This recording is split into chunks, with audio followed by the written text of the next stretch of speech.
One was with everyone else, the scaffolding and local law 11, and we were losing the places for the kids to play. With the playground especially was lost for 3 years, 4 years, which was a big loss. And, luckily we were able to get that back fairly. It's been great having that back now, especially with the great weather. And also, I think recently too, there's been back a couple of years ago, the board had voted to start implementing a fee for annual fee for the playroom, which is in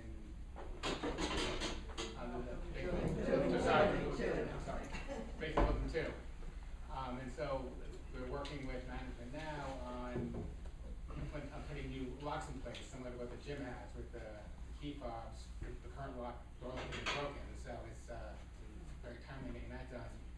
And right now they're working on getting the agreement in place that needs to be signed. So I've been working closely with Russell Dermott on that, and we hope to have that done. It's taken a lot longer to get the work done on the door than Russell had hoped, so we're hoping to have that up and running in a couple months, hopefully in a month or so. I don't know if any other specific questions and have a.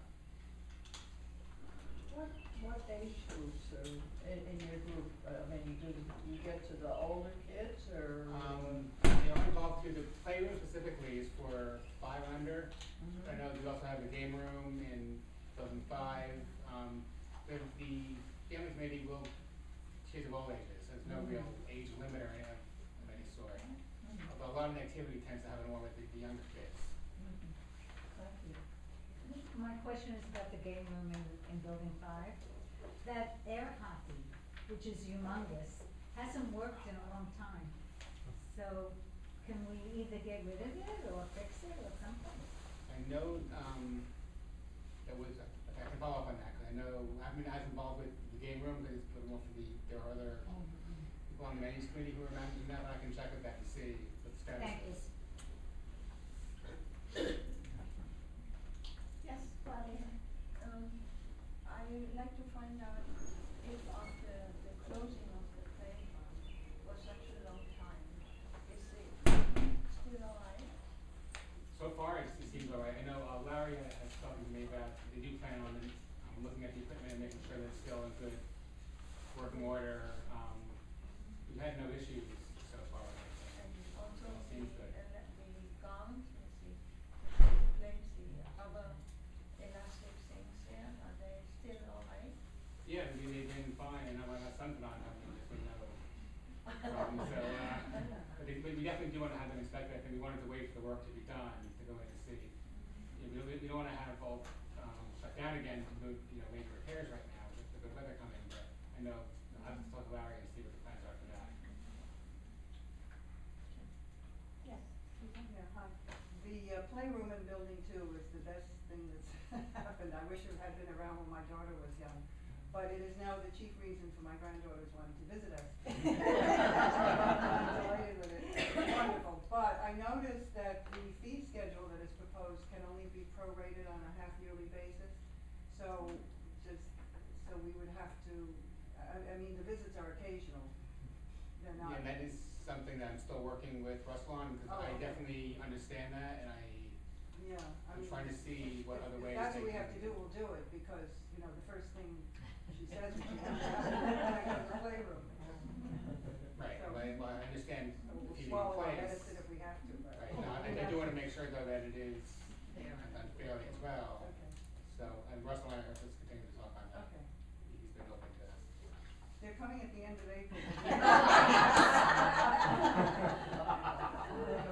Will the old system still be in effect? Or should I rush it don't know. I guess- so they don't leave me? I have a question about the play rules. Okay. There was a lot of work done on it about, 4 or 5 years ago. I'm sorry, the rules for outside you mean? Yeah. Or, okay. Drawing up play rules, and then suddenly, a year or 2 ago, there were new play rules promulgated. And I just wonder what the position of the Family Activities Committee is on that. Are you satisfied with them, or?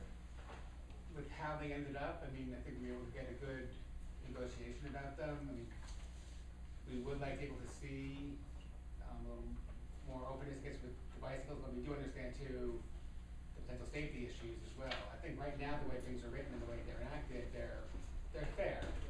I also think given the number of parks that are in the area, where like these activities could be happening as well. I know for the younger children, especially with the scooters and such, they don't go as fast, so I don't know if it's more to them. And the issues that I've heard that would happen is more with older folks, from what I understand, in terms of the speeding on corners and then what's hitting people. And so I think there does need to be a balance of care and concern from the children and the caregivers, as well as giving them freedom. I do understand giving them freedom to run around and to learn how to interact with others, but you have to the safety of people as well. That's partly why they're putting in the planters along in the courtyard next to the fence between buildings 1 and 2. It's gonna act as almost like a walkway to allow people to go down along the fence and then go into building 2. Sort of closer to LaSalle? Closer to the south, yes. Yeah. The planters just went out this last weekend, I think. You know, is it on the plaza? On the plaza, yes. So Been out since last summer. Block? Yeah. Planters? Last summer too, yes. That's something new today, I didn't come. No, maybe they was just the lack of snow that. Yeah. Yes, thank you. Okay. I'm a member of the council, and we are playing this elevated fence for wheelchair. Right. And also for a children's garden.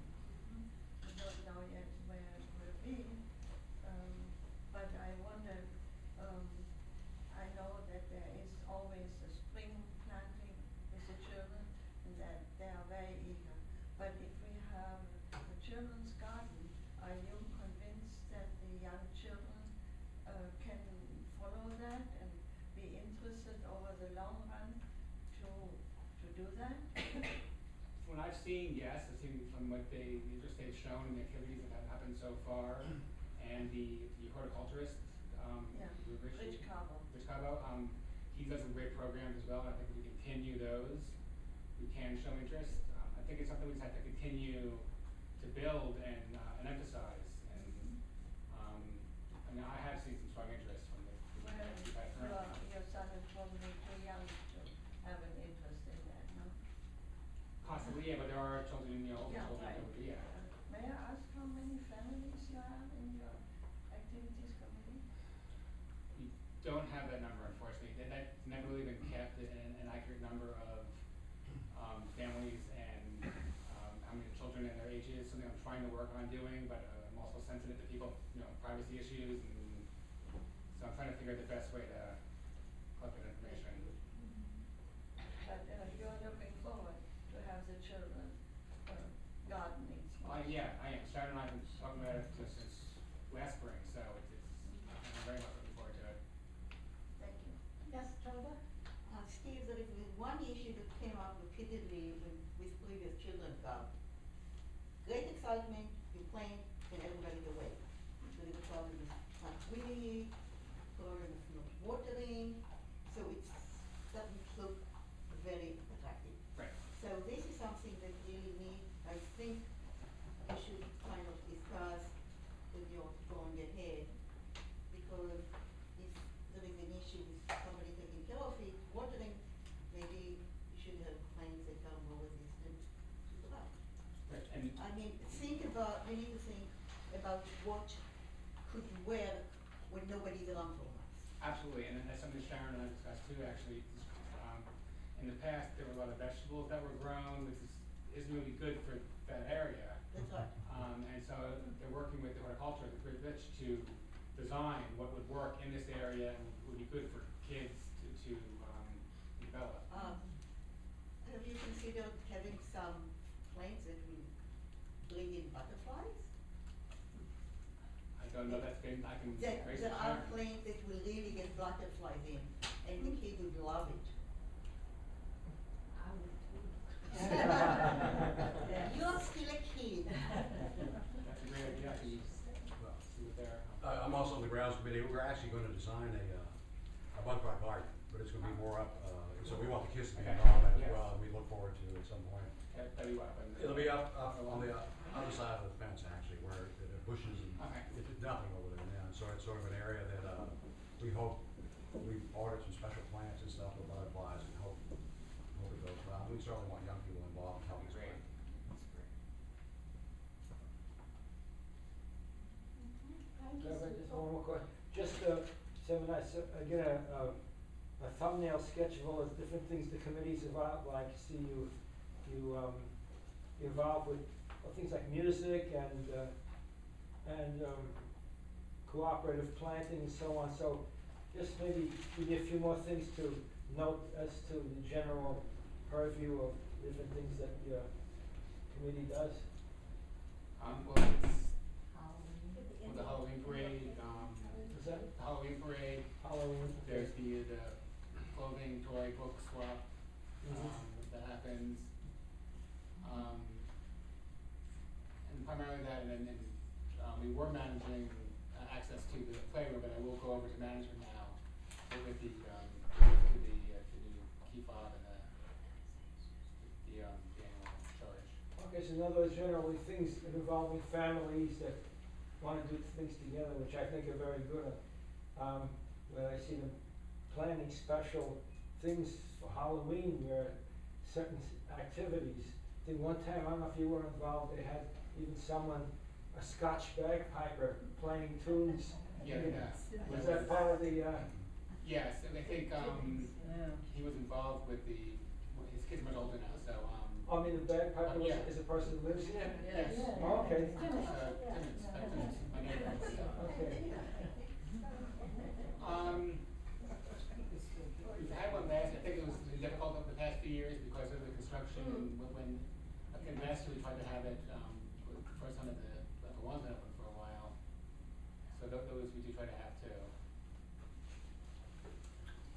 Maybe one more and then let Stephen go, yes, Skip? I just have a question about if there any way you might give us advice in terms of how we might be able to help you, your activities and just any ways that we could draw on our resources as a group to help you guys in any kind of way. Yeah, if there's any, other community activities you think would be good for us to work with, I mean, any other groups in the area that, kids might benefit from, any events, that we could let everyone know about. I'd like to use the email list a little more and let people know about events and such, and once the website's hopefully up and running more, use that a little bit to let people know what's happening in the area. So, I mean, I know a lot of people here are very involved in the communities, and if you're aware of other things that the families would like to know about, you can let me know. And if you can send my email address that everyone. And I think just to reiterate, Stephen referred to it earlier, but the idea that's just at the beginning stage of working together on having a spring fair or however you wanna call it, that could focus on the community and building, organizing, as well as children's activities, and Stephen was thinking of seeing if, MRHS might wanna be involved in that as well, so it would truly be a multi-generational affair, which sounds lovely to me, and we would be part of that. We mean in MGCA. MGCA. And do you have any parties planned for the children? Well, nothing planned yet, I mean, we just started talking about the fair we wanna do for the spring, but nothing else really set yet for, It's too early, I guess. it's a little early and, To announce it, yeah. wanna see, I don't know if MGCA can help with that. Well, I don't know, can we help with the weather? as long as the snow stops now. That would be great practice. Okay, thank you, Stephen. Thank you. Anything else comes up, I'll turn it over. Thank you. And now, our guest from the Morningside Board, James Campbell.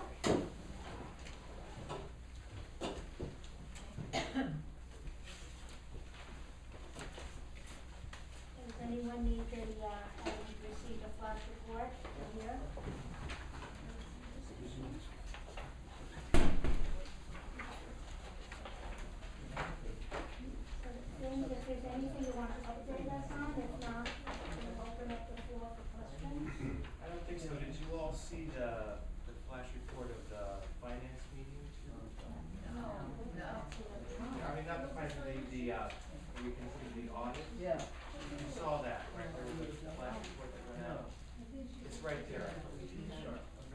the short one, did you all see that?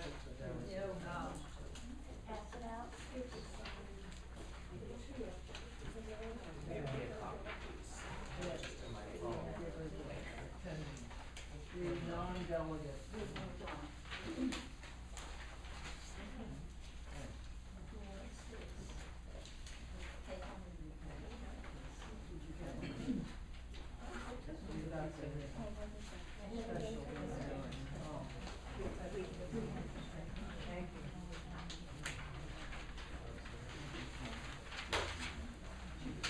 You're passing to me, I'm passing to you.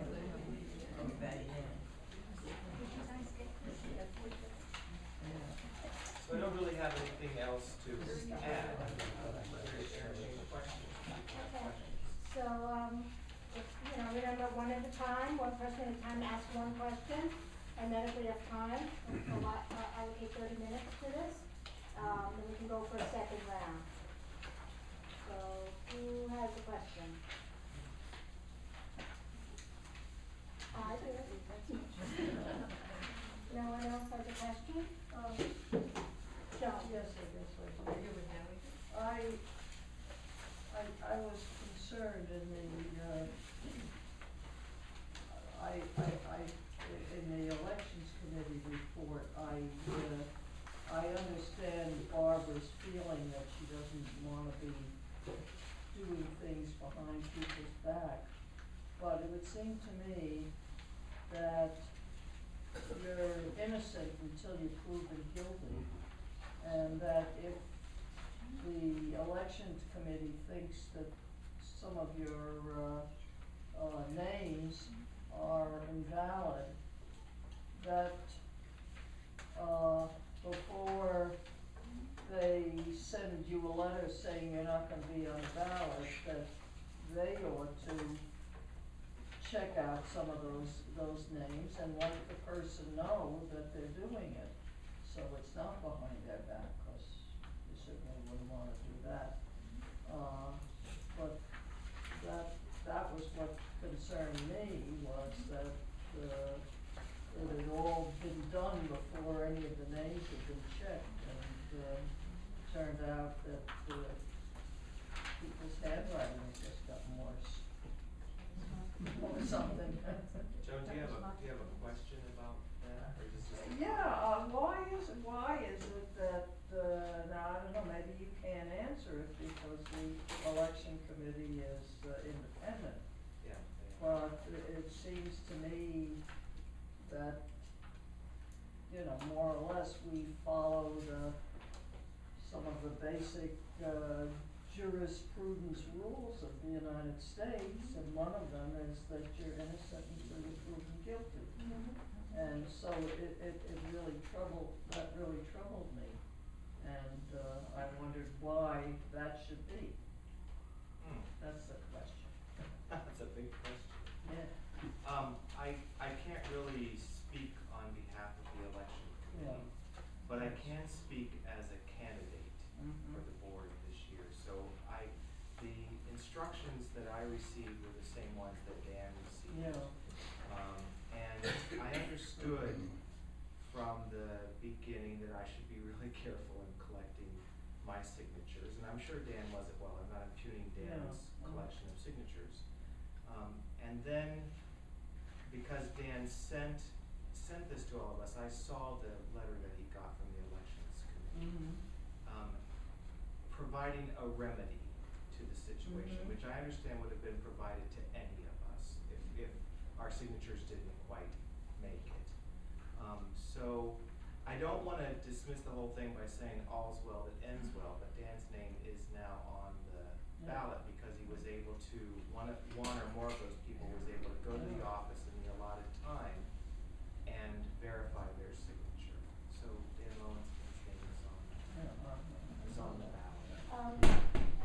Erwin, then Tova, and, Sarah, and Mike. Yeah, just speaking to Joan's question, just common sense, I don't know why someone on the elections committee, unless they're prohibited to do so, didn't call up one of their names and say, hey, Marie, did you sign this, yes or no?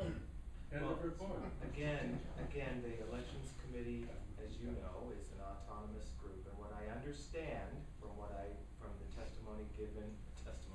from the report given at the board meeting, and what you've all read, is that they follow procedures that have been in place for decades. So I guess a secondary question is, if we don't, as a community, feel that the procedures are are adequate, then that's something for us to visit.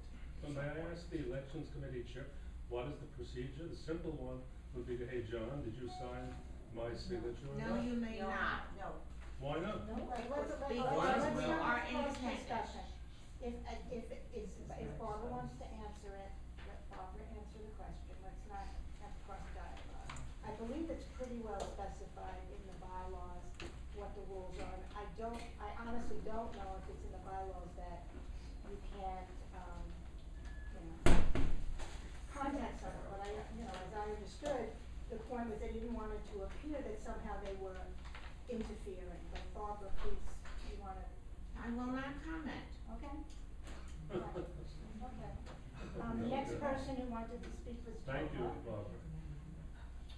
I'm Okay. First of all, as I may say what James said, I read the same instruction, and the instructions are very clear. You have to have a signature, you have to be in an apartment. I can't hear you, sorry. Yeah. You have, okay, the instructions are very clear. You have to have a signature of a shareholder, have the building and apartment number. If I sign your petition, and I sign my name, but I write that I live in building 511E, and the office is checking. What they do is they will take the stock certificate of building 511E, and lo and behold, of B, you're in B, right? 11B, lo and behold, the shareholder in building 511B is Maria Wilson, not the Frankes. This is, you cannot accept it. It's not the role of the people who check the signature to begin a hunt of who you are, where you live, and what your signature is. It is the responsibility of the person who collects the signature. When I went to collect signature, I made sure that everyone that signed my petition wrote properly and clearly the building number and their apartment. Those signatures that do not have the accurate information cannot be confirmed. That's all there is to it. And if you do it following the instruction, it's my third time I'm running for the board. I filled it up 3 times before. There were 13 people that were being vetted. 10 candidates for the board and 3 for the election committee. So the instruction could not be that wrong. Okay. 12 If people somebody did has it a right. particular question that James can answer, which he's kind of limited when it comes to the election committee, if there's a question that James as a board member can answer regarding the election, but if it's a statement or something he can't answer regarding the election, I don't think this is the right moment for us, so. Yes, Sarah? In terms of the board itself, I mean, one of my concerns since around this, I also didn't understand why there couldn't be a pretty simple checking of the person whose signature was being questioned. But my question in terms of the board is the use of counsel in this particular situation, and I guess in general, I don't understand when individuals can seek the corporation's legal advisor, who's paying for that, how much we're paying as shareholders. So it seems to me that just on finances alone, that I assume Larry gives permission. Does he do that without consulting the board? Is that simply the head of the board that has the right to make that decision all the time, or something? How does that work, do you know? No, I don't, but I will say this about consulting counsel, that when a corporation is as large as this one, with as many assets as this one, with as many potential avenues of litigation as this one, as contentious as this one is, and I say that with all due respect to everyone, it's probably wise to consult counsel on something as important as the veracity of an election of the board of directors. I think everybody, no matter what your position, everybody wants an election that's fair and that follows some kind of established procedure.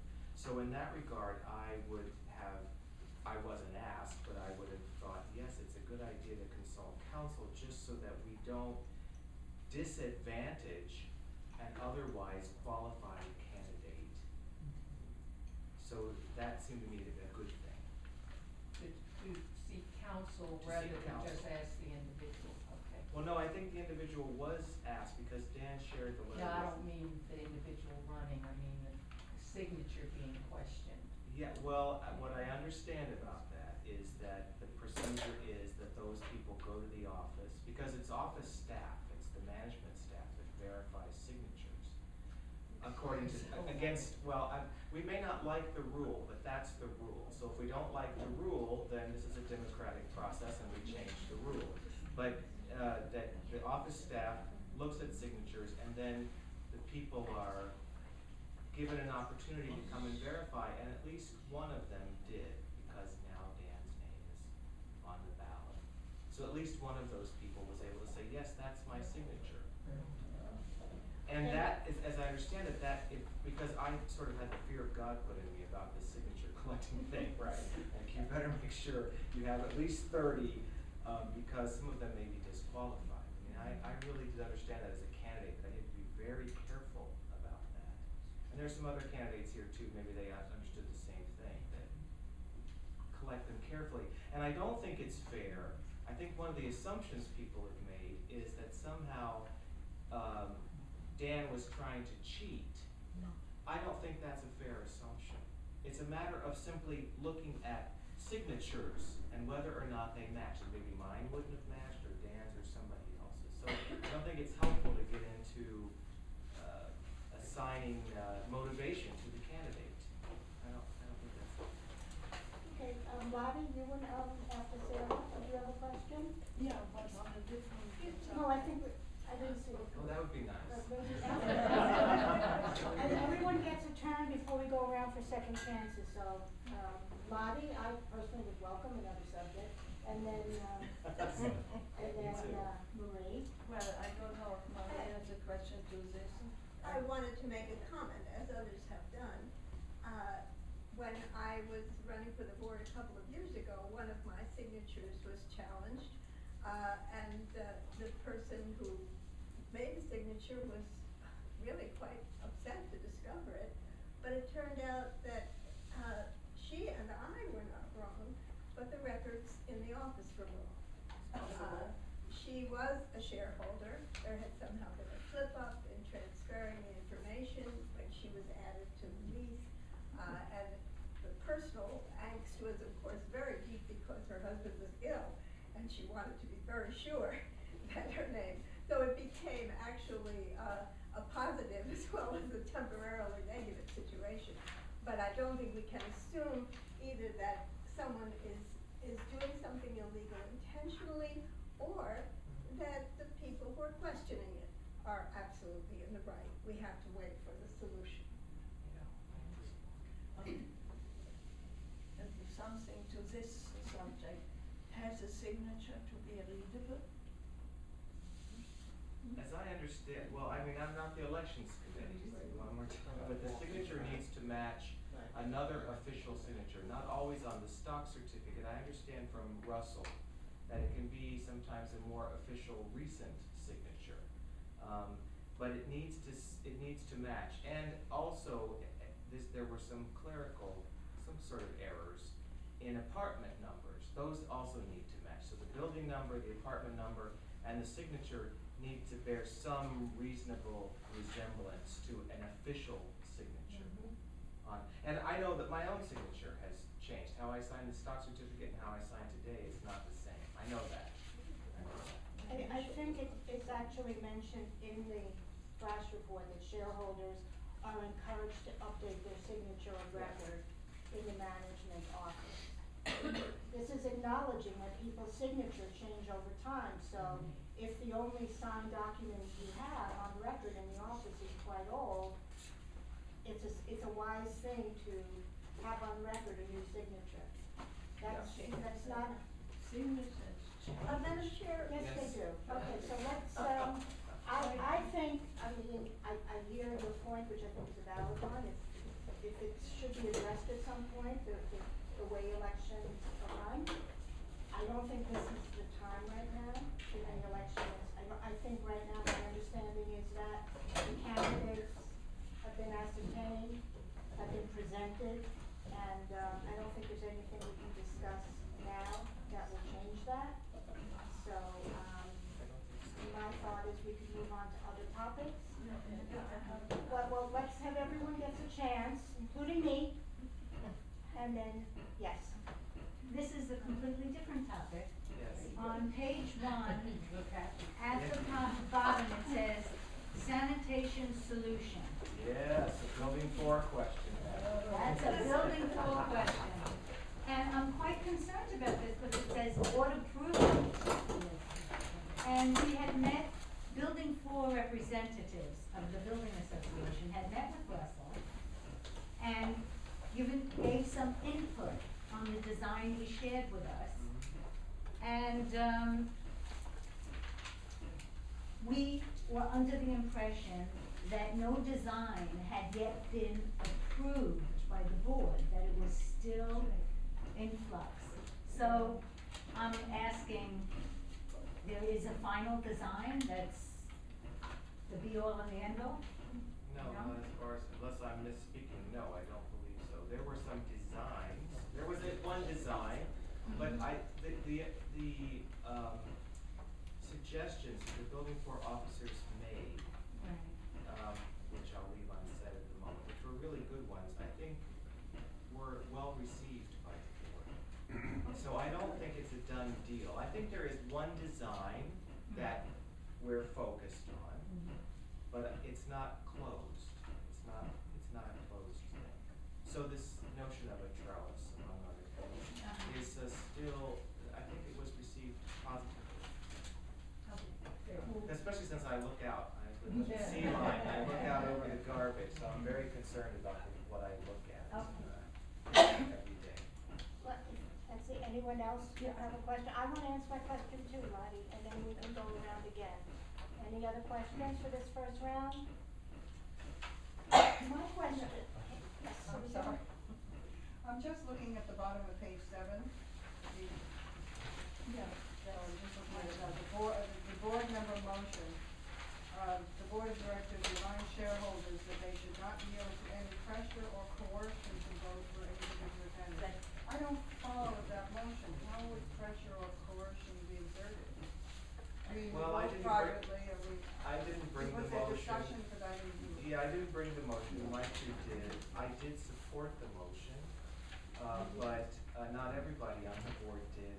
I think the discussion was around what Maitri presented to us was that certain shareholders had reported to her and to others that people came to the door soliciting a vote in a certain direction, that they wouldn't leave the door sometimes, and that people have actually gone to the management office to change their vote afterwards because they felt coerced. I felt as a board member that anything that diminishes coercion, whatever coercion is, I see Yvonne's hand over there, she had a thing about the definition of coercion, that was probably a good thing.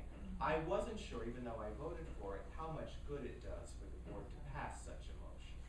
That it's a very official sounding and a nice thing to say.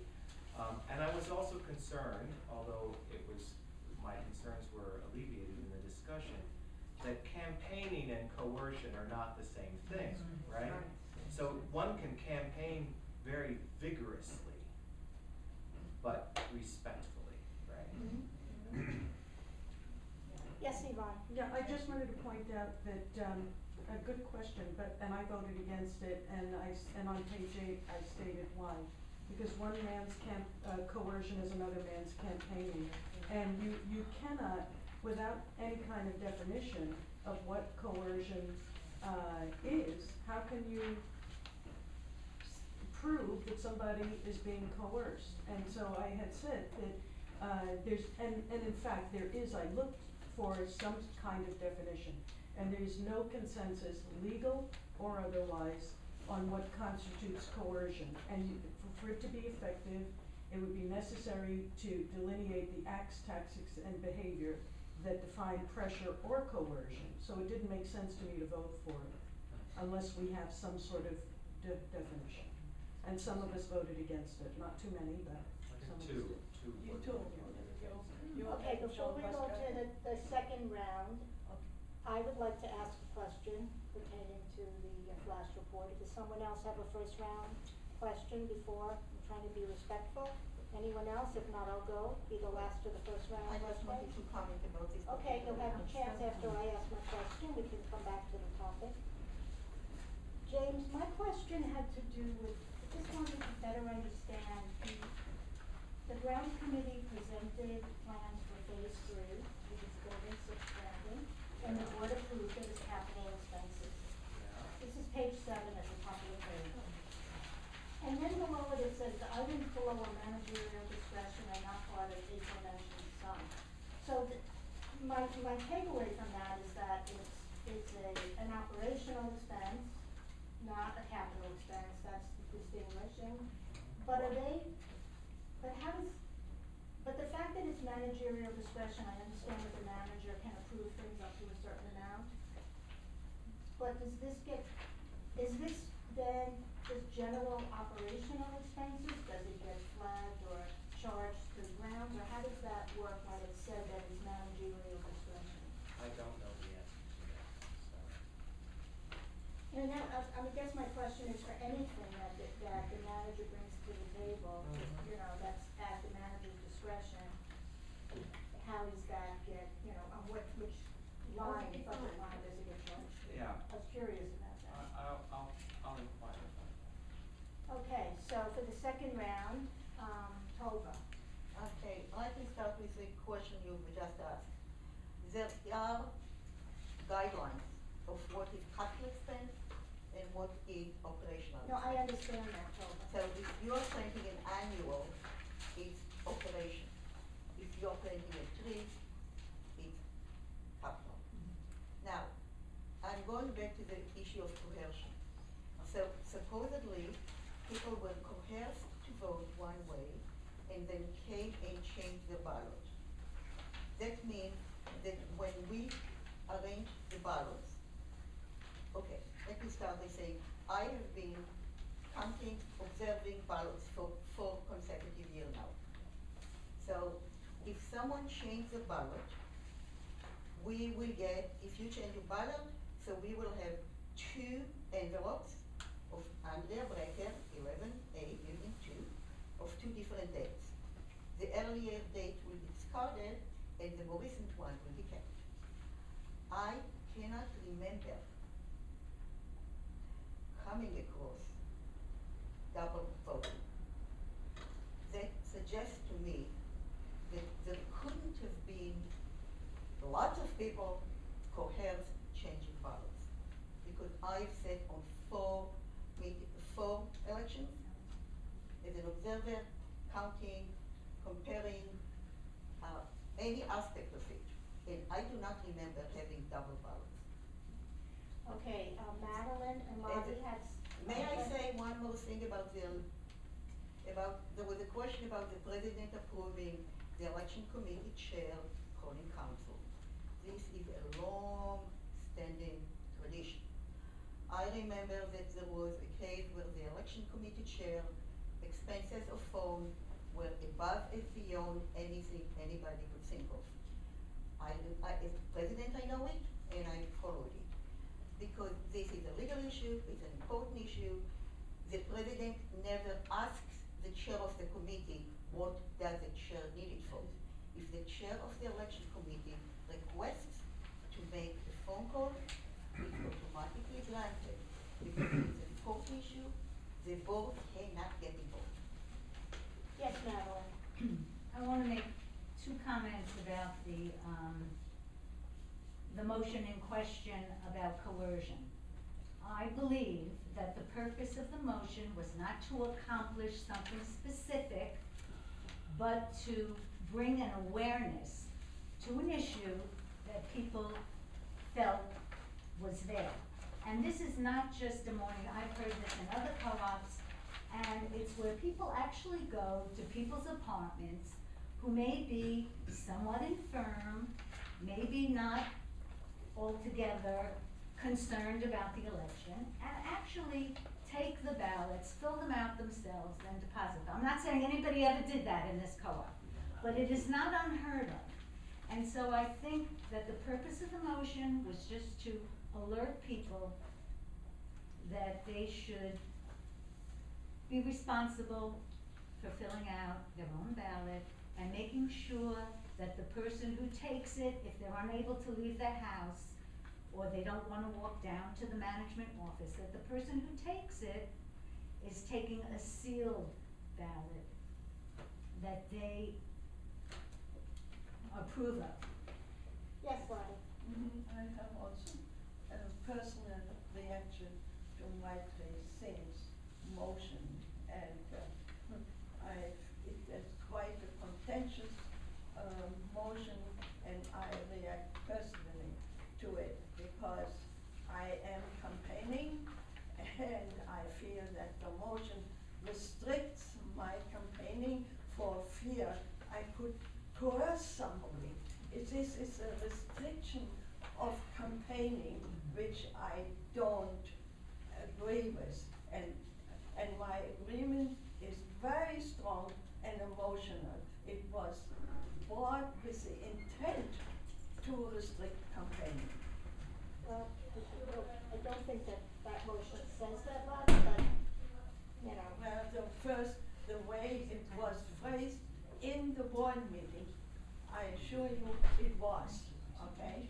With restricting the ballot to be accepted, where Larry Dodona rightfully said we wouldn't have a quorum if that would go through. It was a potentious, disagreeable, partisan motion.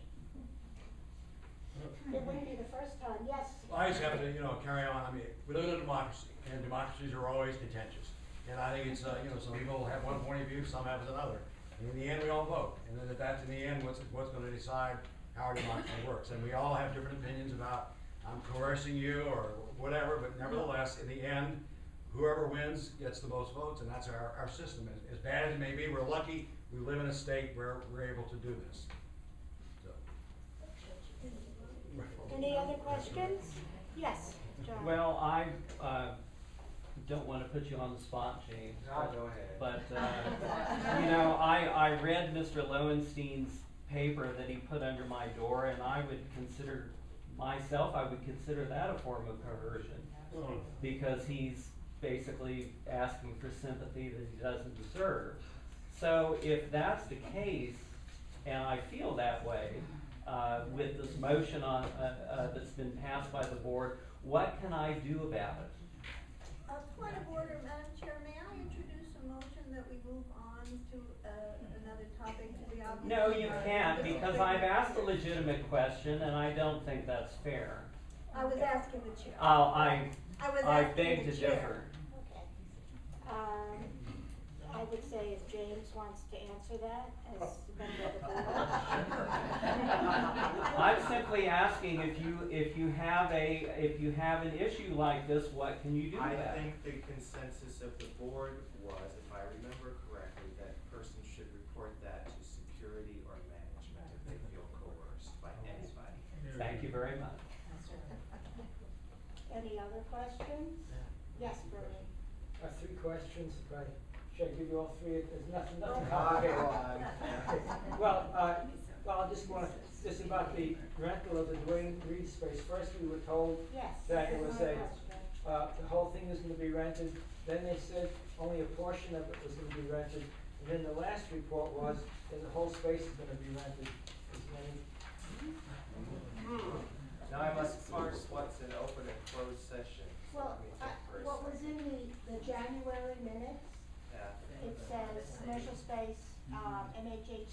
in the lease creation stage for approximately 1/4 of the space formerly occupied by Dwayne Reed. The Yes. space will be used as a local pharmacy. That's correct. So that is still in action. Yes, it is. Was corrected, I think.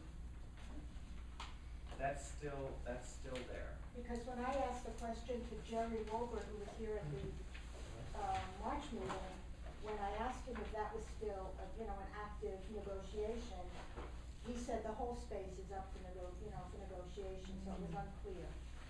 No, the pharmacy is moving forward. Good. And then the second question about the balcony. It says that, Cork Hill was told that it's gonna have to go to the city to get, a permit, to submit plans directly to the city. Yeah. So, do you have any idea that if the cities will approve anything like this, or will that? Yeah, I think there's a standard, you're talking about balcony enclosures now? Right, yeah, page 4. Yeah, those are, the permit is now mandated, by the city of New York.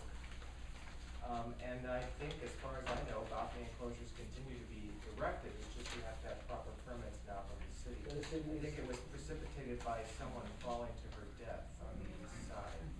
And so the city then, as the cities want to do, like local law 11 with the brick that fell off, fell to Columbia Street and Market Street, years ago.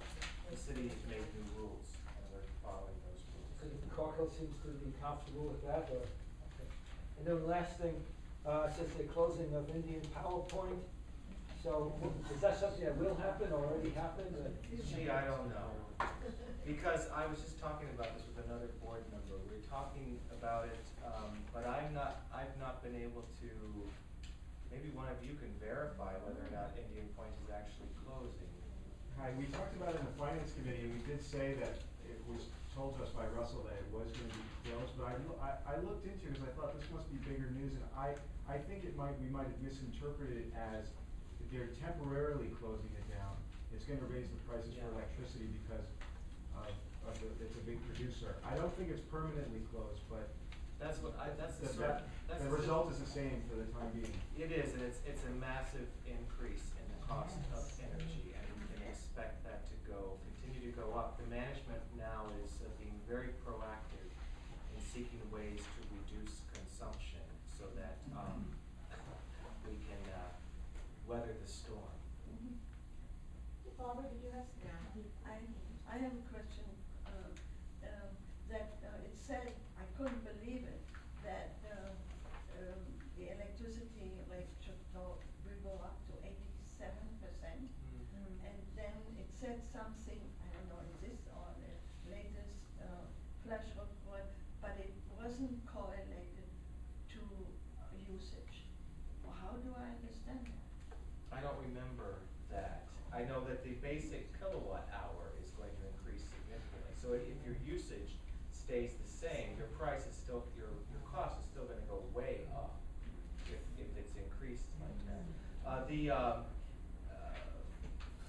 What I hope will happen is, with the LED light plan going into effect, is that we will tread water maybe as a corporation, because that's a significant reduction in the amount of electricity used. But if the rates per kilowatt hour go up significantly, then I don't know how much of a true reduction we'll see. A reduction over what we have right now. It's a reduction over what everybody else will pay. Thank you. Yes, Susan. I have page 3, I have a question about the Bargold storage system. Uh-oh. I may be wrong, but I understood the impetus for acquiring ownership from Bargold, like for the corporations acquiring the ownership of the Bargold storage unit, was the fact that Bargold kept periodically raising the fees without noticeably changing anything about the storage units themselves, and maybe beyond painting the room or something. But are the fees going to stay the same on our carrying? Well, right now they are. Will they ever go away? Because what's the difference? Will the fees ever go away, or will the increases ever go away? Well, both. Well, I think that the advantage. How are we better off? We're better off because after we pay off whatever we owe then all of us, on myself, have a storage unit. All of that money then goes into the coffers of the corporation as opposed to going to Bargold. So that's the big advantage, is that this becomes a money-making enterprise for the corporation. So that was, and Bargold's infrastructure is considered the best in the business. So what we have in our storage units are really good, and we had a chance to buy them, and we got even a break on what they first told us. The board negotiated it down, or Russell or somebody negotiated it down. So what we're paying for them is really pretty good, and after about, I think it's 18 months or so, it'll just be money in the coffers of the corporation. But there'll be no reduction on the fee then? No, I don't think they'll, well, I don't know, I mean, I may not be on the board then, but, I don't That's what I was sort of hoping. I don't know about reductions. I don't know about reductions. I won't say elimination, but reduction, no, probably an increase. One more question, and then we'll let James Another release. topic, yeah. Yeah, on the MRHS, just a point of clarification, it says that. What page is that, please? 4, down toward the bottom. Yep. It says, it's noted that the corporation has given the MRHS's use, blah, blah, blah, blah, the apartments. And my understanding, though I'm not totally clear, is that MRHS paid for those apartments. It wasn't a gift from the corporation. It's not clear, because it sounds like it was a gift, but my understanding was it isn't. Yeah, I'll speak to this as much as I can. This is not very clear to me either, but I understand that they did not buy them. That they. Rent them? That this is an. They never pay rent. I'm sorry? They don't pay rent either, she said rent them, they don't rent them. No, but what has confused me, and I've not been able to clear up in my own mind, is that there was some exchange of money, but it wasn't a purchase and it wasn't maintenance payments, and I'm not sure exactly what that. I'm still not clear on that. I'm trying to get clear, but I'm not clear on that. It's a confusing, complicated situation. Can you Sorry, I get- can't be more clear about that. Could you get, is there a way to get clarity? Yes, I just need to understand it better. It's a matter of me not being clear about it. Probably other board members aren't clear about it, but I'm not especially clear about how it works. It is Are confusing. you clear, Yvonne? Maybe just a tad clearer than you, because it was a previous board that made this arrangement, and that it was done in closed session, and it wasn't until, I think the year that, the first year I came on the board, I'm on the board 2 years, and Larry became president, that it was moved into open session so that everybody knew that something had occurred. First of all, MRHS has always had 3 apartments, 2 in building 1 and 1 in building 6. It was a smaller apartment studio. So the corporation took back that apartment, and apparently the agreement that was made was that the corporation would buy this apartment, this other 2 bedrooms, so now they have 3 2-bedroom apartments in building 1.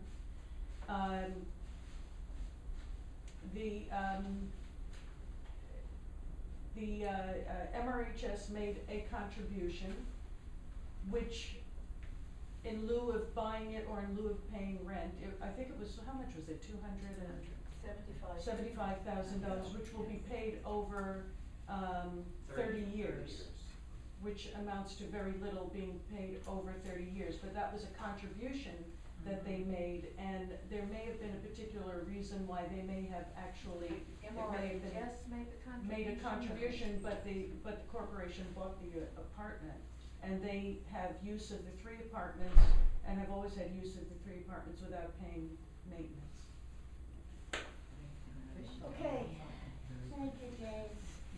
Thank you all.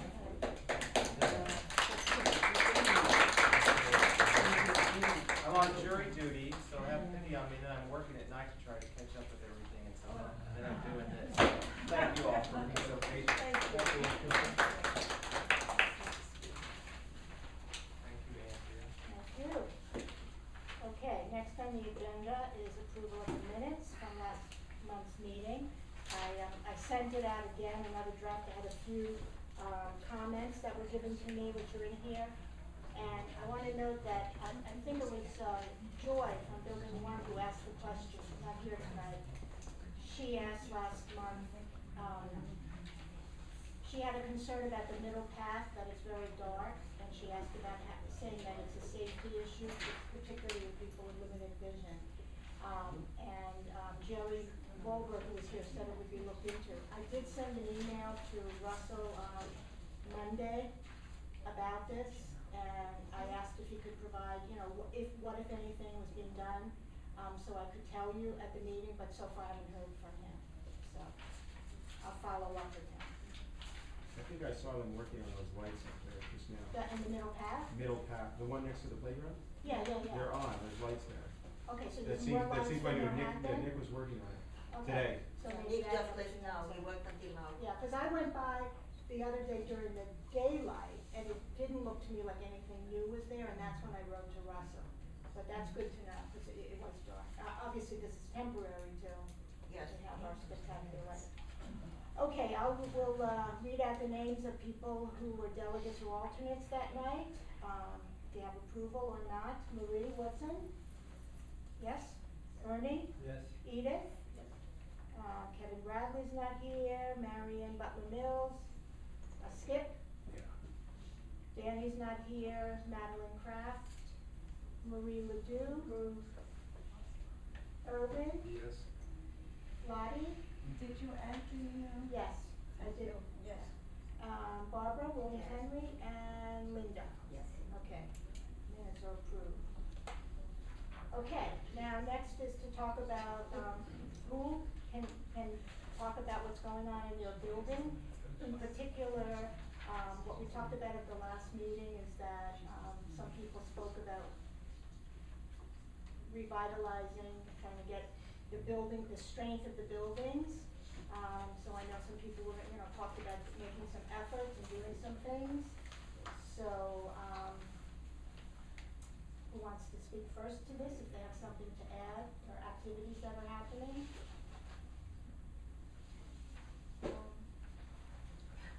Sarah?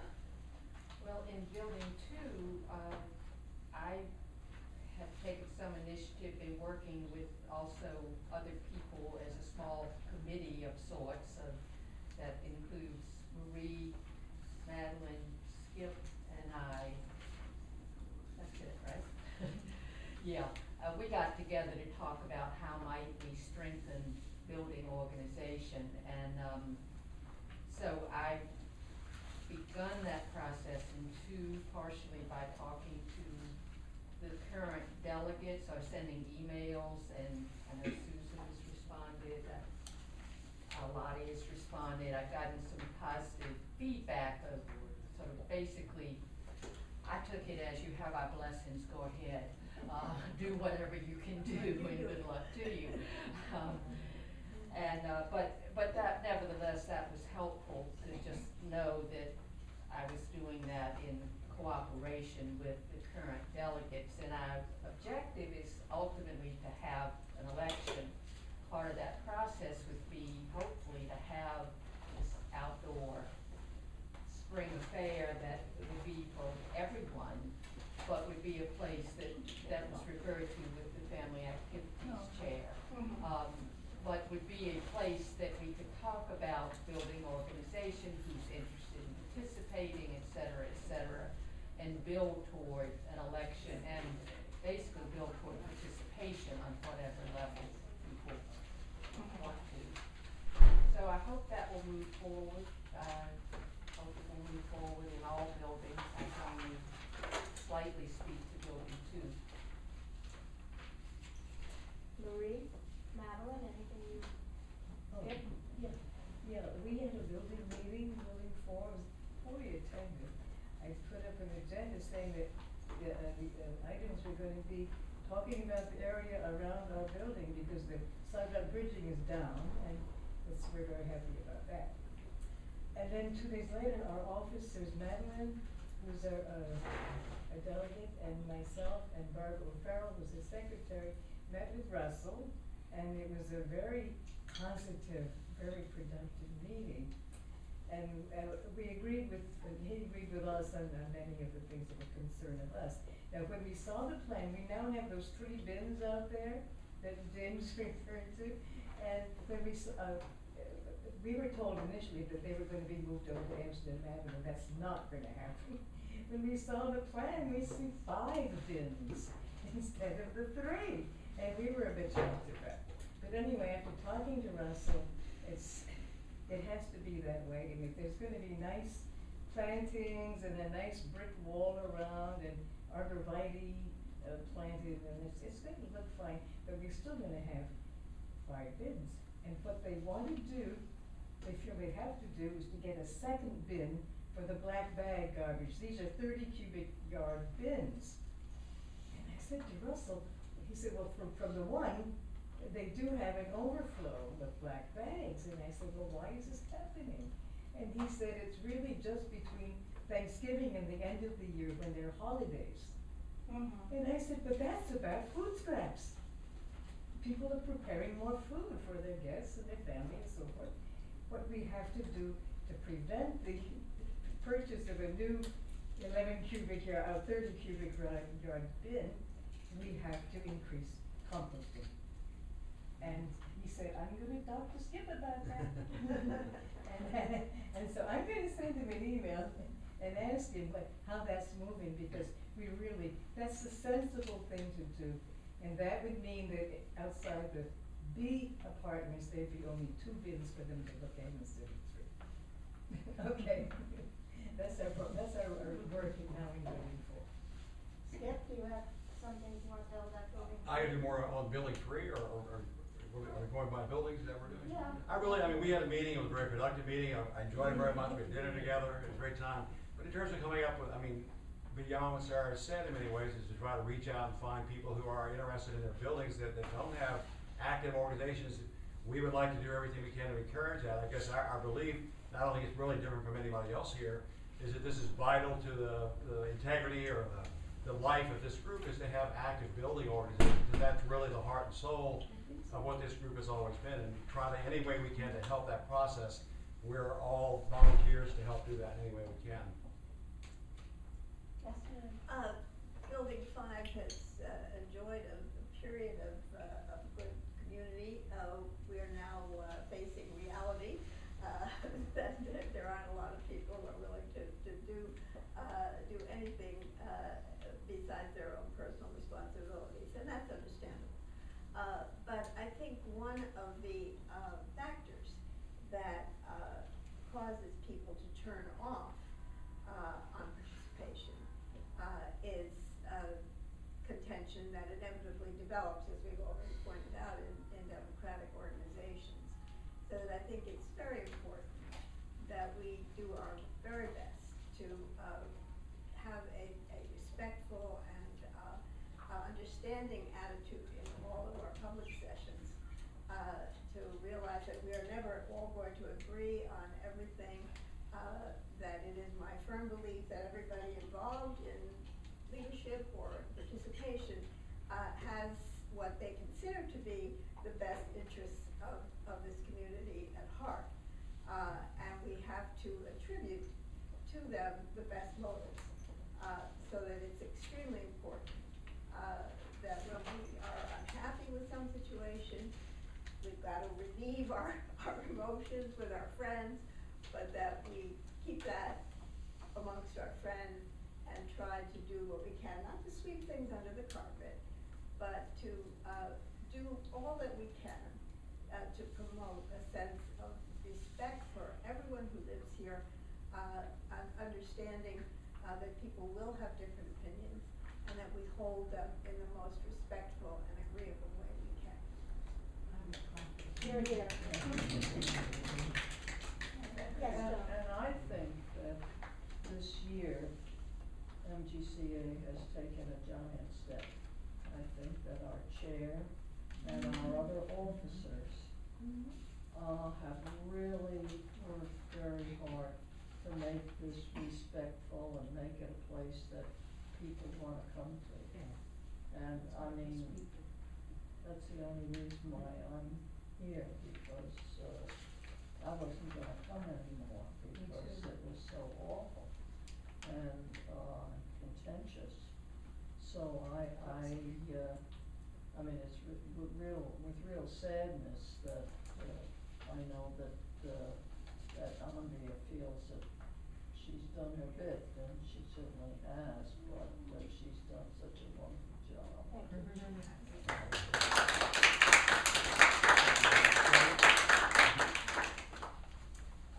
Yes. I just want to add something to what Marie said, because I'm also in Building 5. And we're going through an election process. And, I mean, I think I can say our building has had elections on a regular basis, unlike some others. But this year, it's like pulling I'm not on the elections committee, but I hear it's like pulling teeth to get anyone to run. And there are no big issues dividing the community within that building. And I mean, I think the same thing is happening in many other buildings. And I don't know, I don't know what we do about it. And there are a lot of people who've been here a long time who feel that they've really, they've served several times. And, I mean, I'd like to see us try and involve some of the newer shareholders, the younger shareholders. And it's very hard to do that. Yes. I'll just say a similar thing, that in Building 4, the offices that are now in place are pretty much there by default, because nobody else comes forward to run. And it's a difficult thing to deal with. I mean, if nobody comes forth to volunteer, then you can't have a building organization. It makes it very difficult. Well, with your show of appreciation for my being chair is a good segue to the next topic. Well, one last What, thing. yes. We'll report on Building 3. I didn't know, I just wanted to run down on a positive note. That things are good at Building 3.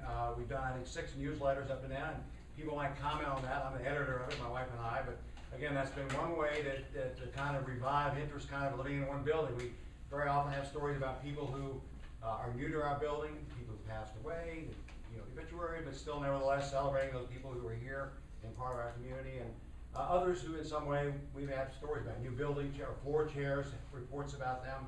And so that brings us up to our next meeting is in April, and we're going to have, once again, hopefully somebody in the grounds committee come talk about the landscaping. I know Building 4 is probably we've met with Russell, but there are other people to meet with as well, where you can get input from people in the building on the landscaping. You can still have some say-so about, maybe not much, but nevertheless, at least some comments on what's planned for the land around your own building. And we're also going to raise another thing which might be of interest to others, is raising our dues. Our dues have been $5, and they've been that way for many, many years, and probably continue to be that, except when we're publishing a newsletter, it probably costs maybe $70 a month. Our newsletter is 6 or 8 pages, so it costs about $70 to give everybody in the building, but we think it's worth it, so we're going to raise that as a possibility. Raise it somehow, I don't know, $5, $10, $7, whatever. So we have enough money to pay for the newsletter. And the other thing we might want to talk about is we'll be, of course, planning a June party, spring party, and maybe the one thing we might all consider is, we talked about this in our meeting the other night, the 4 of us, is possibly doing something where all the buildings pick a common day, and that we have a common outdoor celebration in front of all the buildings. Encourage people to come to our building. We'll give you a gin and tonic, or whatever, we have some kind of celebratory thing. Each building, has some kind of activity, but we do it together to show that we are, we are a large community, not even just our own buildings, but in fact, 6 buildings with opportunities to interact, and it would be something fairly easy to do if people are planning a spring party to pick a date, and let's just all do it together, and maybe encourage people to circulate. And it's just a way to interact with each other and stuff like that. And MGCA may be able to help that by, talking to all the building chairs and maybe facilitating something like that. We certainly would encourage that as something. We definitely are going to have one. We haven't got a date, but we'd be very open to suggestions about picking maybe a common date and do that. Well, that sounds, the notion that Sarah brought up with Stephen Letterman sounds Well- like along those lines, that it would be a You community could do that. activity, Yeah. invite MRHS as Mhm. well, and part of it would be to emphasize the sense of building community or, Morningside community, but to also try to, revitalize some interest in the building, respective building association, so, Andrew? yes. I just wanted to ask Roland in particular, because I think there was such an event a few years back. I remember you did a wonderful tiki bar that nobody ever forgot. That's why I think I can. I just 50th wondered, anniversary. what was That the was- impetus yeah. for that? Did The it- 50th did it- 50th did it happen? anniversary. 50th anniversary, Yeah. that's why. 50th anniversary. I was asking Roland. 50th anniversary celebration. Right. Oh, our anniversary is Yeah. what, so we need Yeah. an occasion. Yes. No, but we managed to get all the buildings, I mean, it was sort of was that, but it was done through the auspices of MGCA, and we managed to, it was, and we managed to get all the buildings involved, and it was Just before quite the an scaffolding. affair, and the tiki bar was a real big hit. That was before the scaffolding. Yes, went up. so Yeah. yeah, Oh, now yeah. we can even still wait for weekend 5 to be free of scaffolding, Right. and then you can do it all over. Okay, I yes, have Joan, an announcement. yes, Is oh, this a I'm good sorry, time yes, for it? yes, I forgot, Okay. Joan. I just wanted to give you a heads up that the Sanitation Coalition, their spring textile recycling event is coming up on the 26th, Saturday the 26th of April. And if it rains, it'll be on the 27th. But that's here, right? That's, Across no, the it's street. across the Well, street. but in the neighborhood. In the I have a neighborhood, question for right, Joan. it's right across the street from building one, 3150 Broadway. Yvonne has a question for you, Joan. Joan, can things be dropped off only that day, or can they, did you collect the day before? I don't remember, can you drop off? I have By the personally guard booth? collected the day before, Oh, but not at the, this, uh-huh. actually, it's only gonna be a 2-hour affair from 11 to 1, because we somehow, when the heavens hear that we're having one, they bring a very freezing cold day, and we have to stand outside and okay. collect it. So, we figure if people know the time, and it'll be 11 to 1, they can do it. But if anybody is having trouble getting there that day, I suggest that you speak to somebody in your building about bringing the Okay. stuff for you. Okay, thank you. Okay? Yes. I'm sorry, in the summer, in August, when Grand has its block Right. party, Right, then we have an all-day one. that, I must have mixed it up with. Yeah, and then we will have, and we've already arranged to, for the Lower East Side Ecology Center to do another, electronic waste. Oh, yeah, that was With great. the tech service, the real Right, mover and shaker in that, so. Thank you. And both will be that day, Right. but now it's only 2 hours. okay, thank Something you. about the recycling? Yeah, actually, for those of the, that if you need something recycled beforehand and you can't adjust, the Columbia University housing on like 560 Riverside Drive, the big place just before you go down to Fairway, they have 2 huge bins. And it's for recycling, it's in the entrance to the garage, and then the door is, it's usually closed, but you ask the guy sitting in the booth, he'll open it for you. And you can recycle there anytime, so if you don't get to the April date, and you suddenly decide to clean in June, that's another option you can have. And it's huge bins, you can put the half of the way. Well, there's also at Columbia's, Yeah. green market every Right. Sunday, Yeah. until about Thursday. 1:30 or so on 9 Sunday. to 1. 9 to 1, you can bring textiles to the green market. And next year, hopefully, I We'll guess, have it here. we'll have it here. And, then Yeah. we'll do it for the rest of the community, but not particularly for, Morningside. Question on that issue. I understand MRHS is taking, I guess, reusable items, and doing a sale on eBay of things that are in sellable condition. That's more about, Yeah. Have I read something about that? it's not Yeah. textiles. Oh, textiles, Yeah. sorry, I thought you were talking Sort about of that. tech. he will take verses too, but that, True. they sold a 1927 or 37, you know, a very special, named purse and, Yes, yes. yeah. But they also, there is also a course that some people are taking at MRHS about decluttering their apartment. Yeah. And they are going to be, with the people who are in that course, they are all, they're, I think the Salvation Army is gonna come and collect some stuff. Okay. Now, Commissioner Recycling. This is pertaining to the election of officers, which I had scheduled for May 29th.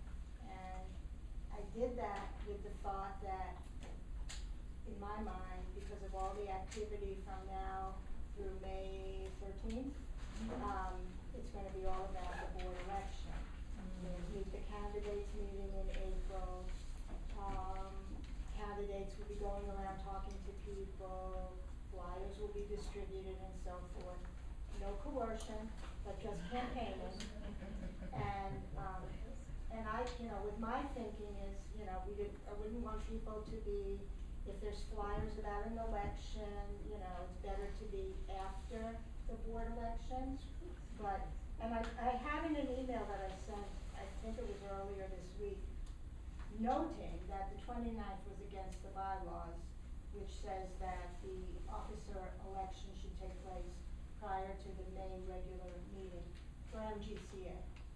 And a couple of people have given me feedback that, in fact, it is against the bylaws to have it on the 29th. So what I recommend is that we change the election of MGCA officers to take place here on May 1st at 7 p.m. And then it shouldn't be a very long meeting, there's 4 positions, right? We elect the officers, and then at 7:30, the regularly scheduled May 1st MGCA meeting can take place. I believe Paula has arranged for someone from the Morningside Players to come as our guest. A board member scheduled, I think it's John Buscarello for May 1st, but I'm pretty sure it's John Buscarello will be coming on that date. So none of that would change for the May 1st, we don't have to rearrange anything. Just that we have to make notice that, you know, that the election is May 1st. Again, that's attended by current officers and current delegates who can vote at attend that meeting. Anyone who's a shareholder at Morningside Gardens can be a candidate. So far, I've heard no one has come forward with an interest for any of the 4 positions so far. So if we have it on May 1st, that's a month out. So I will send out a notice in an email to all the emails I have, letting people know that the election is May 1st, reiterating that anyone could be a candidate, and all of those details. So I apologize for going against the bylaws. My thinking was in another direction. And obviously, I'm more comfortable with change than some other people are. So that's really one of the reasons I have no intention of being a chair, you know, running as a chair, because I think that MGCA deserves to have someone who's more traditional, because that's what I think people want. So that's one reason why I will not be a candidate. Yes, When those dates were set up, the board of directors election used to be earlier in April. And that's why it was after the board election. I figured there was a reason for it, but those are the 1997 bylaws. That's what, there's not been an interest in moving forward to even, as I suggested in an email a few weeks ago, to at least accept the ones from May 2010 that were put forward. It would still keep the delegate structure, which everyone seems to be most comfortable with. I noted in what I sent a couple of changes. One would be to take out the paragraph pertaining to the chair of MGCA appointing members to the bylaw committee, because it's not, it doesn't exist anymore. That's right. All right, take that out. And then the other change I recommended was taking out the standing committees that don't exist for MGCA anymore, like the sanitation committee. Those were the changes I recommended. And I asked if there was any interest in doing so to let me know.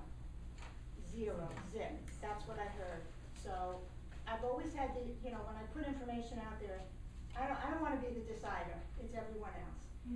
And another thing that I put out there and I haven't heard from anyone, and I'll ask again, is we need a convener and a chair for the election of officers. It's according to the bylaws, the chair of MGCA appoints those two people.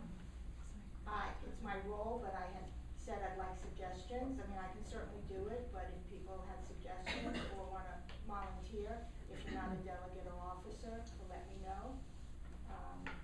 There are no specific, in the bylaws, no specific qualifications for what those people do, how they qualify, what they do. I assume they should be shareholders, and not a current delegate or officer. But other than that, probably they should be able to count. But other than that, I don't know what, requirements are, so we need two people for that. I don't quite know what a convener versus a chair does, Right, because that's that's what not my specified. It's the same thing. Sounds like the same thing. It seems like the same thing, but in any case. I think Tova knows. Tova knows. What's the difference between the convener and the chair? Those the same For thing. the That's not what I MGCA. want to comment on. Okay. I wanted to comment about the dates. Way back then, before we changed the time of publishing the flash report and MGCA meeting were held the Thursday immediately following the board meeting. Which it made sense because that means that it followed the May meeting. In effect, the May 1 meeting is your April meeting. April, as it pertains to the board. That's right. Right. So, I for one, don't see why we cannot hold the meeting on May 29th, because that's basically will be your May meeting. Because the May 1 is your April board meeting. Well, that's what, the calendar's been that way along. It's like the MGCA meeting has been scheduled to accommodate the prior board meeting. So in other words, generally the flash report comes out the Tuesday, like let's say a week or so. That's not what it used to be. I'm talking about 2014. So that's what I'm saying, the schedule for now. So in some way, you could say that the May 1 meeting is actually the April board meeting. And then you have, in May, you have the election, the annual meeting, and then you have the organizational meeting on May 20.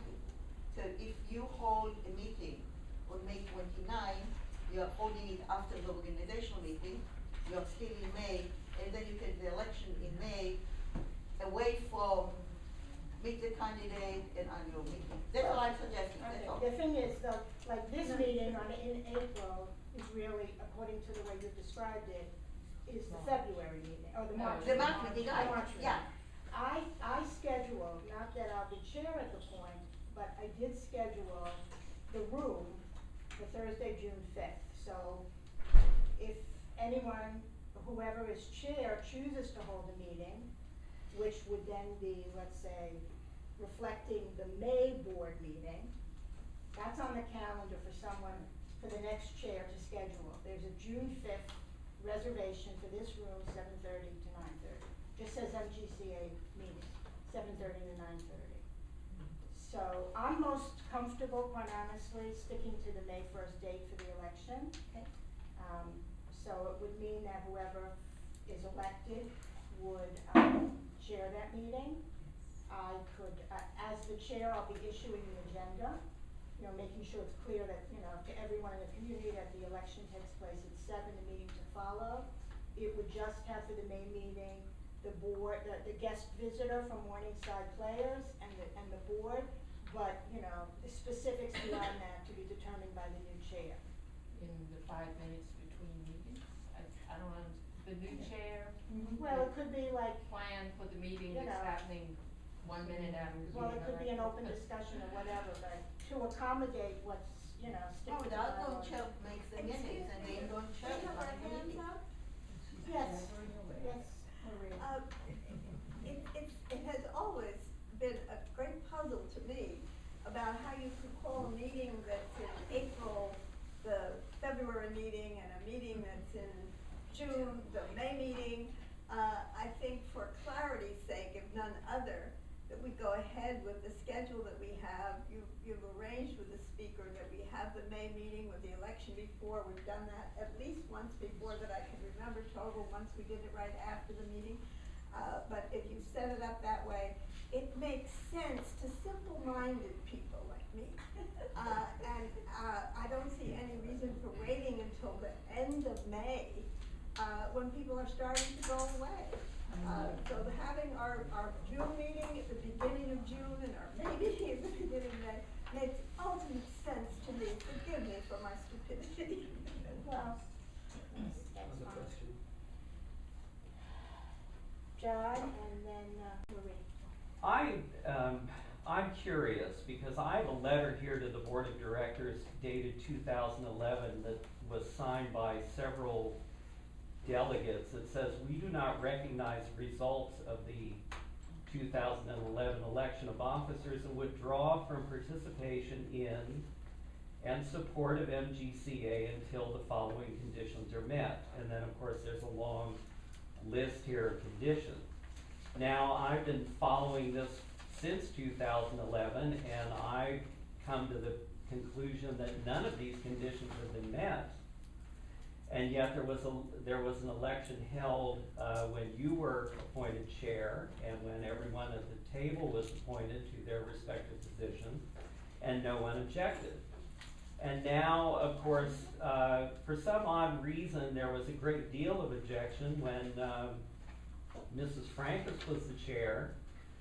And we have the same situation now. We've not had any change in the building chairs, in any of the situations involved in this document. And there are several names on this document. Mrs. Levine is on here. Marie Wilson is on here. Marie Wilson is ending her term. Well, that's all fine and dandy, but the thing, my question is, in all this, is that, since none of this has changed, and since this document has not been retracted from the board, do you intend to recognize the delegates on this list as actual voting members? They didn't attend the meetings for well over a year, the time that Mrs. Francis was chair.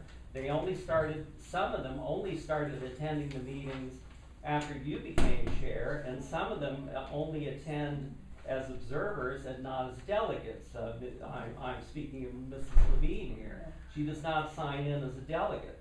I'm aware of that. Okay, so that's my first question, and my second question is, if building chairs have used alternates in the past year, will the alternates be considered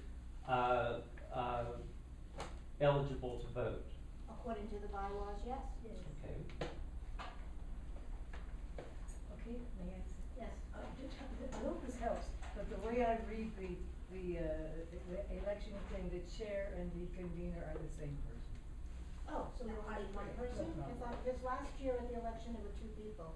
I think it was a chair / convener. Yeah. But last year it Names was, are the same. It says. it was, Catherine It and says the Ruth, convener and chairperson. Roland and Catherine, Yeah, Roland they- and Kathleen were the last year. Yeah. it was two people. Yeah, Let's Roland skip and it. Kathleen Baker, the But vice. but it's acceptable to have one person? I think so. I didn't understand. We did it either way. The year before, there was James Campbell and I think Audrey Muscat. We had two of them primarily to facilitate it, to move it along, because then the chair could move it and then was held by counting with the other person. It doesn't, I agree, for That's what counting, we you should did. have two people, it's a good idea to have two people, but it doesn't say there should or shouldn't be delegates. It's a closed meeting. It says at a closed meeting of the voting members. By the way. It has to be a voting member. No one else would be in the room. So that has not been the case as Tova lived in. No.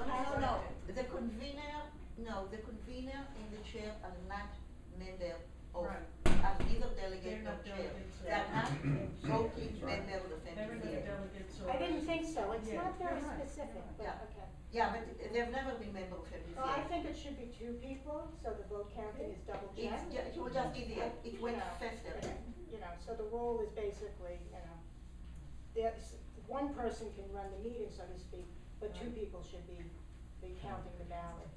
And they should or should not be delegates, I couldn't. I think they shouldn't be, because the delegates are voting, I think Yeah, it's, delegate it's voting, they've preferable never to been, have people. they've never been, delegates. That's Yeah. right. It's I know preferable that- that the delegates pay attention to the election, Yeah. and the convener chair to the counting. I remember when we appointed Kevin McGee was re-elected, I mean, he just did again said chair it because you're not the delegate and we need somebody to chair it. Okay, Skip?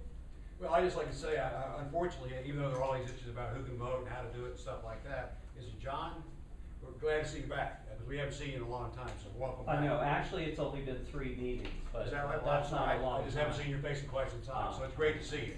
But, I just want to say, I'm a candidate for, you at least have one candidate for the chair, so I put my name out there, and it's unfortunate we don't have more time to talk about it, so people could actually, talk about why they'd like to be chair of MGCA or what have you, but at least I want to throw my hat in the ring as somebody who wants to run the position. Can you be a chair and be the chair?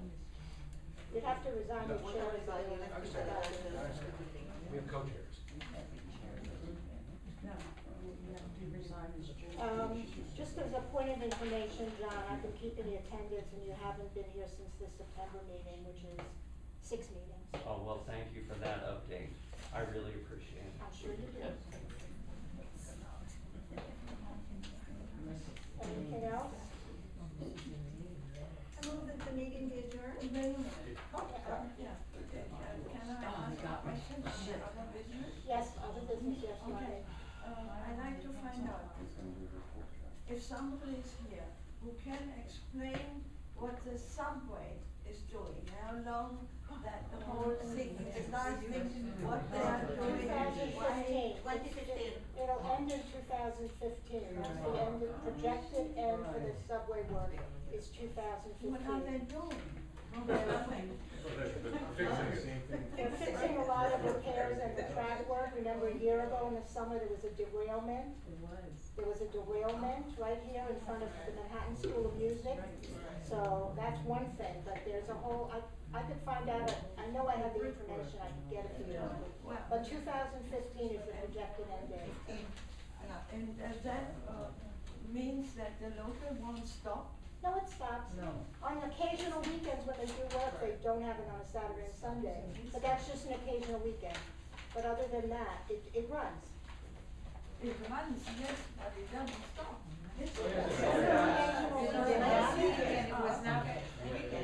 What she's talking about is last weekend, it wasn't running from 96 to. Right, but on Saturday and Sunday, they have not yet, they've had shuttle buses, but they announce it in the subway. But they're in the wind. What about the bus? I imagine that will be Second Street too. And, I called up the MTA. Yes. And they said, what you're saying is that the bus stops wouldn't change until 2015. And you've gotta remember that this is the oldest subway line, built in 1904. And I don't think that brickwork and the stonework on that viaduct has been touched since 1904. And so, I mean, it's inconvenient, but it's probably very good that they're working on it. And last weekend, I got caught in that there was no downtown train, from not, you know, Concentrate. yeah, well, from way Dykeman Street down to 96th Street. And the shuttle bus was very fast and very convenient, and everybody got a seat, and it wasn't bad at all, and actually we saved a little time because it only stops where the subway stops. It doesn't stop every 2 blocks. Right. Yes, ma'am. So it wasn't bad. I just wanna go back to the election. Yes. If there are additional nominations between now and May first, is there any process, or does that have to wait Well, until May first? certainly anyone can convey it to me, but what I'll try to put in the email that I'll send, you know, I always send blind copies, but, that people should either let me know, an officer, or a delegate in their building. So that would be the process. But of course, you know, it has to be conveyed to a delegate, officer, or acting alternate who's gonna be at the election before 7 o'clock on May 1st. Because anyone who's not one of the above-mentioned roles will not be in the meeting. Slip a note under the door, I guess. It's like the people who signed up for, healthcare, and on March 31st, like, did you think it was, you know, it just blows my mind. I just wanted to wait. Shopping for Christmas at 11:30 on the 24th. Always blows my mind, but that's me. Yes. It's just a point of information, someone else probably knows the answer to this. Do the candidates have to be physically present on May 1st in order to be No, voted on? if they're not a delegate, they would not be allowed. So, Oh, that's only yeah, so But they a should non-delegate can be the be, candidate. They should have agreed to run. Well, yes, I think that. Let's hope, Joe. I mean, preferably if someone's not going to be there, they should, and they wanna come forth as a candidate, they probably should write a little something so everyone at the meeting is introduced to who they are. I mean, it doesn't have to be a big bio, but. But a delegate could run. Absolutely. Sure. Absolutely. Yes.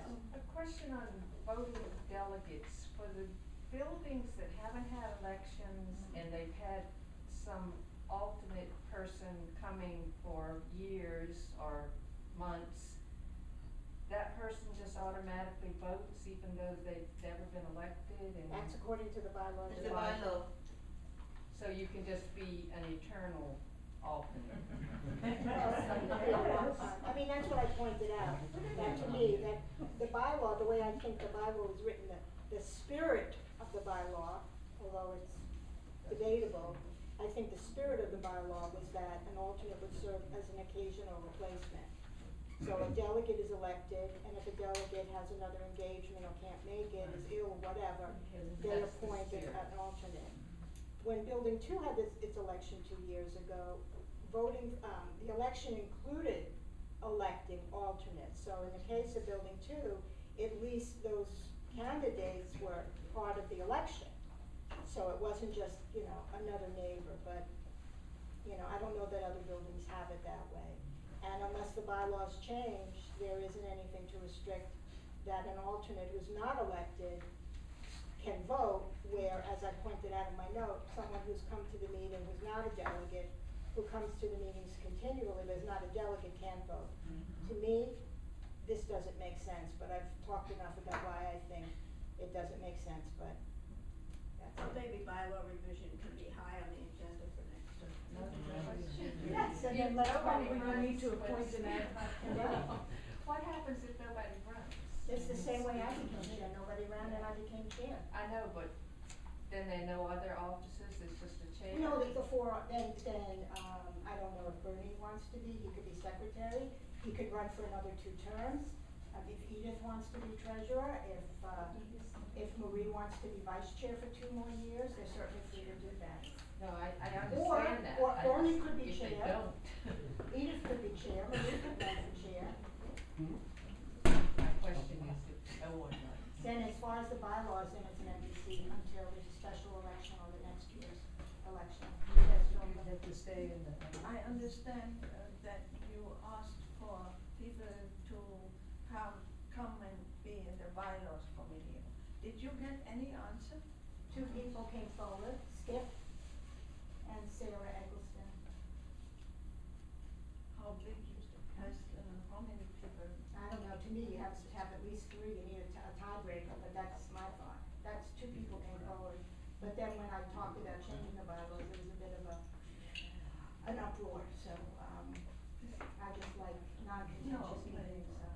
you had a bylaws committee, I think many people would follow, okay, if we can vote on it.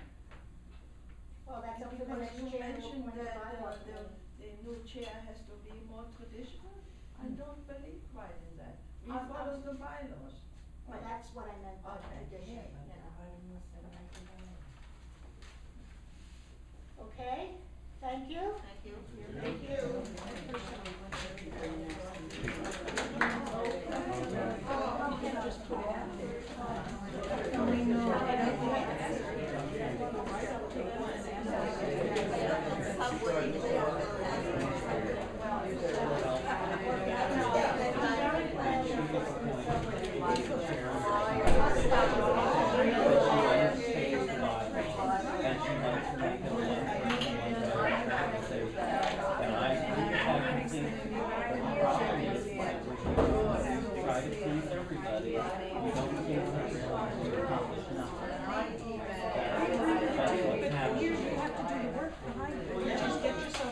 You have to go and drag people out.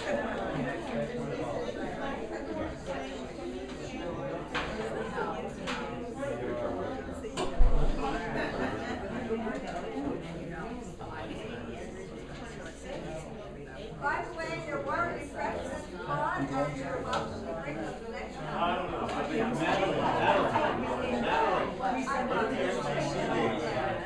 I'm sorry, what?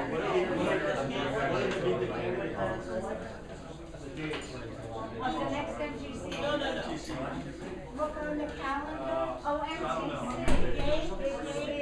look on the calendar, on the sheet, until I saw it. Oh, really? I haven't been in my, what about the 27th?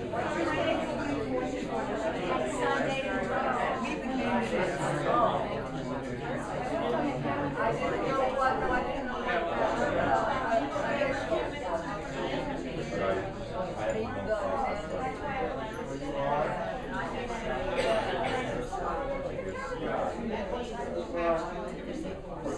You can try.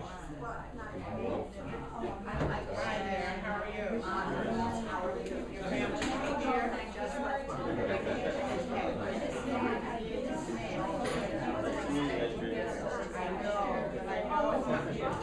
Yeah, that's probably not necessary because they're my brother and his wife, my mom,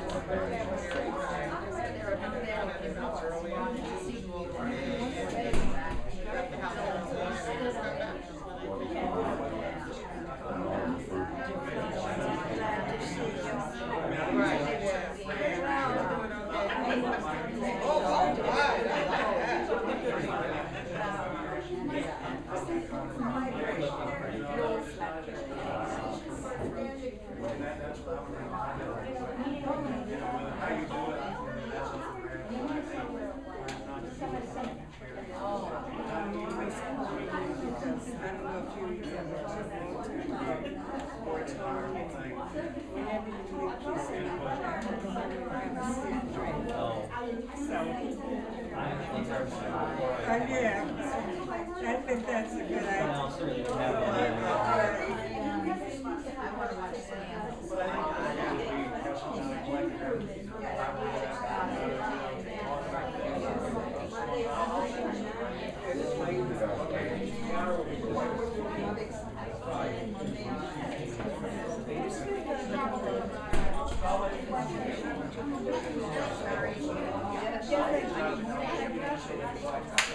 Thank you for your service. Another one at 86.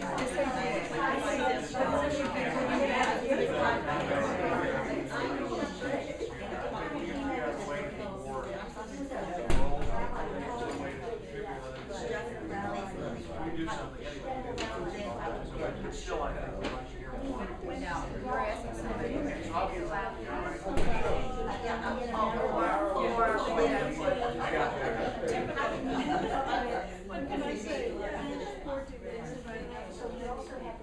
So I need somebody.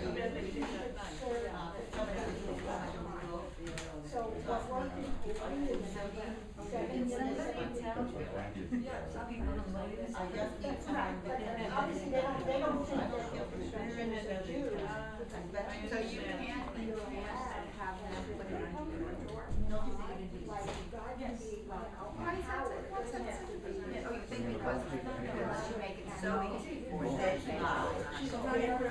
So I have somebody. Oh, really? Did you get my name? I didn't, I something I didn't know.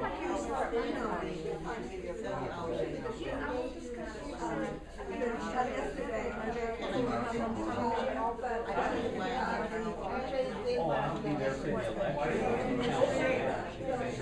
Yeah,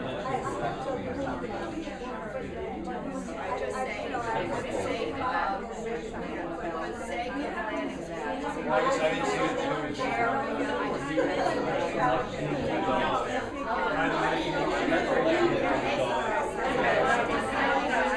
I just was in well, there's a thing about That's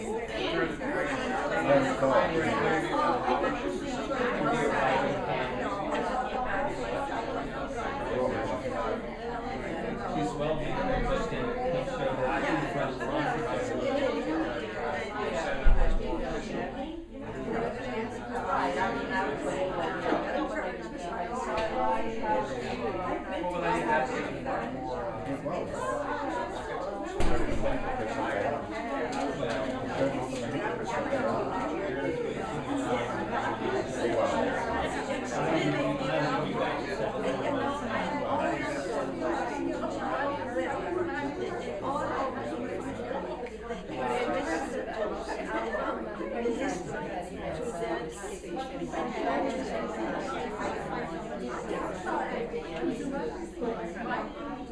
where did I do it?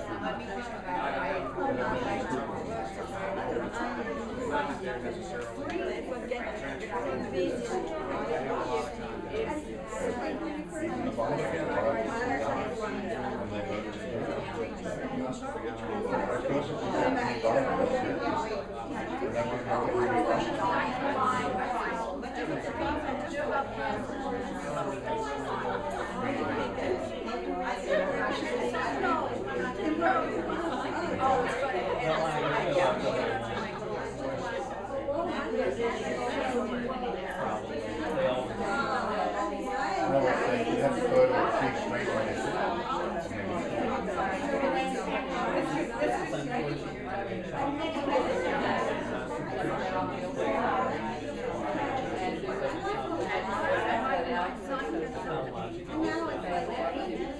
I'm sorry. Don't be sorry, I'm happy.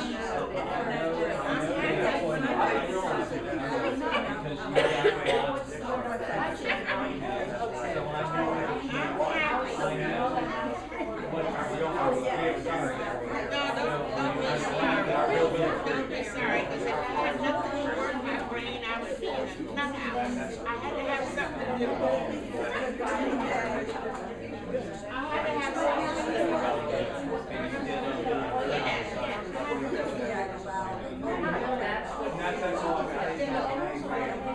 Well, it was the same thing, but I think it made a new idea.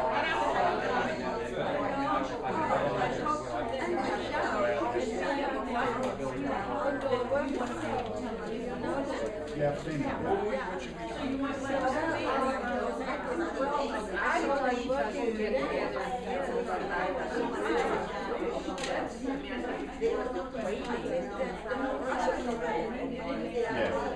She reminded me of something she heard years ago. And I told my sister the same thing. You don't take tea.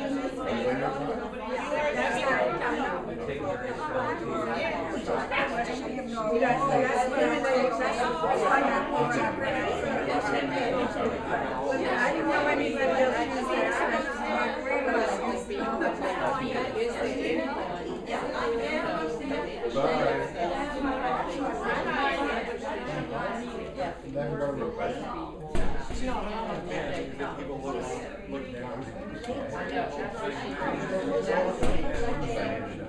Well, that's the thing.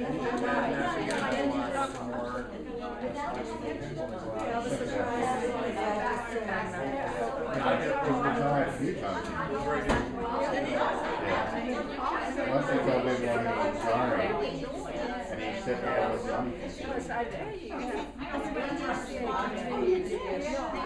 my favorite let's see if this one.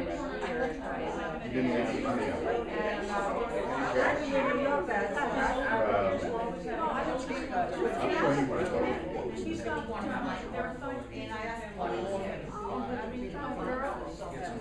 I mean, I'm not sure how much we had, they, there is these several buildings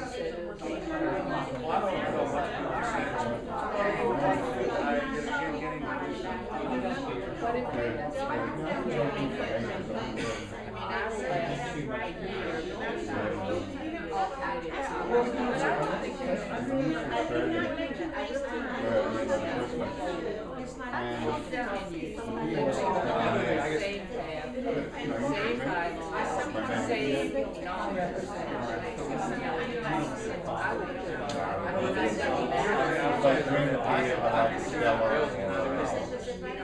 mean, our last year, I do a lot of stuff.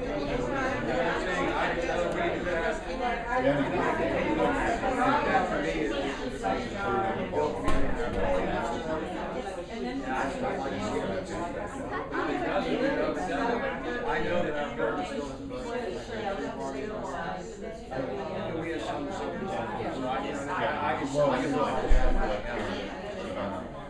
maybe,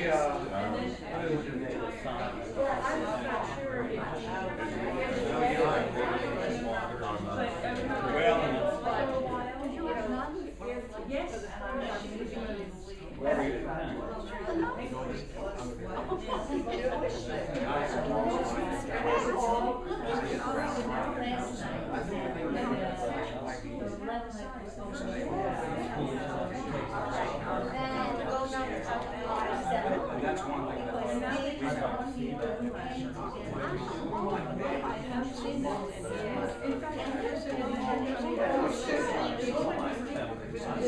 I had a net before I came here. My wife was like, I was 20 out of 7. I was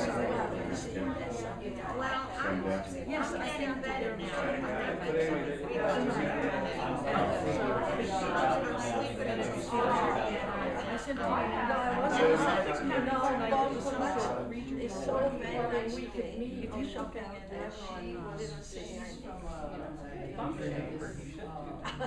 And all of you guys to make, you want to pick up, see.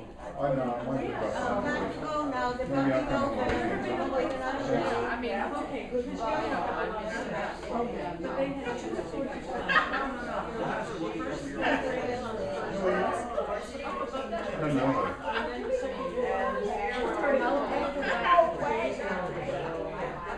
Welcome to MGCA.